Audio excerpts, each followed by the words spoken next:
అయితే కూటమి అభ్యర్థికి సంబంధించి ఇంకా కూడా ఉత్కంఠ కొనసాగుతూనే ఉంది. ఈ సాయంత్రం కూటమి అభ్యర్థిని ప్రకటించే అవకాశం కనిపిస్తోంది.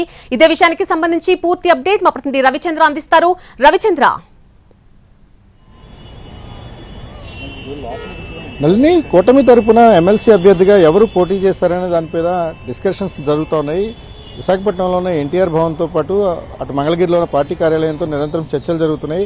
ప్రధానంగా 3 పేర్లు, అంటే మీరు చెప్పినట్టుగా కొన్ని పేర్లు వచ్చినప్పటికీ భైరా దిలీప్ చక్రవర్తి పేరును ప్రముఖంగా ప్రచారంలోకి తీసుకొచ్చారు. ఆయన అభ్యర్థిత్వాన్ని దాదాపుగా ఖరారు చేస్తారనే ప్రచారం ఉదయం నుంచి కొనసాగుతోంది. మరోవైపు సంఖ్యాబలం ఆధారంగా పోటీపై ఇప్పటికీ కొంత డైలమా కొనసాగుతోంది.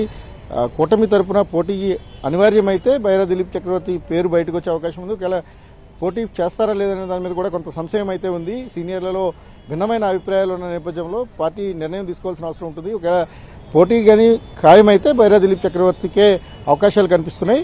ఇక బొత్స సత్యనారాయణ నామినేషన్ దాఖలు చేశారు. ఆయనతో పాటు మరో నామినేషన్ కూడా దాఖలైంది. మొత్తం ఇప్పటివరకు ఎమ్మెల్సీకి సంబంధించి 2 నామినేషన్లు దాఖలయ్యాయి. మరో 24 గంటలు మాత్రమే సమయం ఉంది.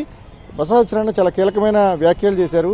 ఈ ఎన్నికల్లో తెలుగుదేశం పార్టీ పోటీ పెట్టడం అంటే దుశ్చర్య కిందే లెక్క. సంఖ్యాబలం లేకపోయినా పోటీకి వస్తున్నారంటే ఖచ్చితమైన ఆలోచన వారికి ఉంది. 530 పైగా ఓటర్ల బలం మాకున్నప్పుడు ఏ విధంగా పోటీ చేస్తారనేది ఆయన సూటిగా వేస్తున్న ప్రశ్న. ఈ క్రమంలోనే అటు కూటమి కూడా ఇదే అంశంపైన చర్చించుకుంటోంది. ఇప్పటికే వైఎస్ఆర్ కాంగ్రెస్ పార్టీ క్యాంపులు స్టార్ట్ చేసింది.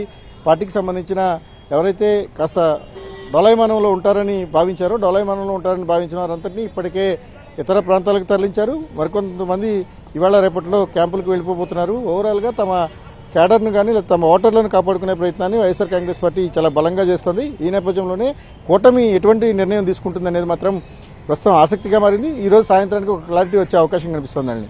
Right Ravichandra, thanks for the live update.